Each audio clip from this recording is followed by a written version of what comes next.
ইচ্ছে সে ডাক্তারি পড়তে চায়, কিন্তু বল আমাদের কি সেই অবস্থা আছে সেইভাবে পড়াতে পারি? কি যে বলেন দিদি, এখন পড়াশোনার জন্য অত কিছু করতে হয়, লোন নিয়েও পড়ানো যায়, তাই নাকি?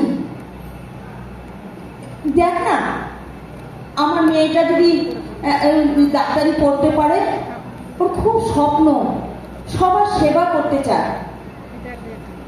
আচ্ছা ঠিক আছে, আমার চেনাশোনা লোকজন আছে, তাদের সঙ্গে তোমার পরিচয় করিয়ে দেবো, কিভাবে ব্যাংকে যাবে, কিভাবে লোন নিতে হয়, সবকিছু আমি তোমাকে দেখিয়ে দেবো। দারুণ হবে, দারুণ। গীতা, তুই যে আমার কি যে উপকার করলে না, সত্যি। কিন্তু আমি এই ঋণ আর শোধ করতে পারবো না। ব্যাংকে গেলেন, ঋণও পেয়ে গেলেন, মেয়ে ডাক্তারি পড়ছে। এই শুনেছ, আমার মেয়ে ডাক্তারি পড়াশোনা করছে, তোমাদের কিন্তু আর কোনো অসুবিধা হবে না। আমার মেয়ে বলেছে তোমাদের সকলকে ভালো রাখবে, বুঝেছ? বিশেষ করে বলেছে যারা গরিব তাদেরকে সে বিনা পয়সায় দেখবে। আমাকে কথা দিয়েছে সে, দেখো আমার মেয়ে একদম টপ হবে ডাক্তার। তাই নাকি? কি ভালো কথা দিদি।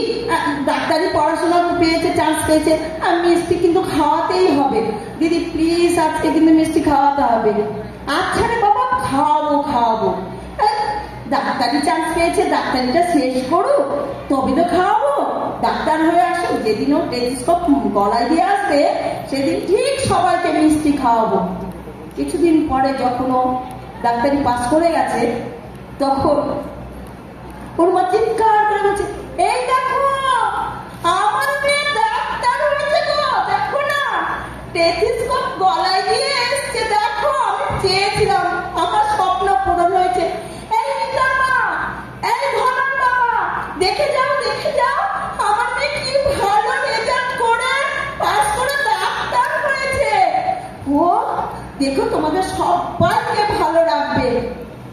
মা কি যে বলো তুমি, ওইভাবে বলছো কেন? আমি তো দেখবো, আমার লজ্জা করছে, সবার সামনে এমনি করে বলো না, আমি ঠিক ওদেরকে দেখবো।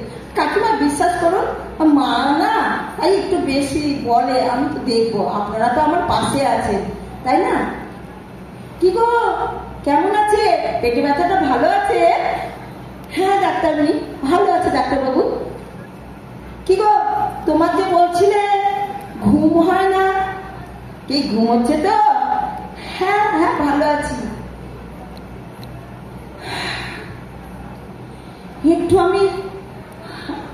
আমি একটু আজকে একটু রেস্ট নেই, বুঝেছো? অনেক ক্লান্ত হয়ে পড়েছি।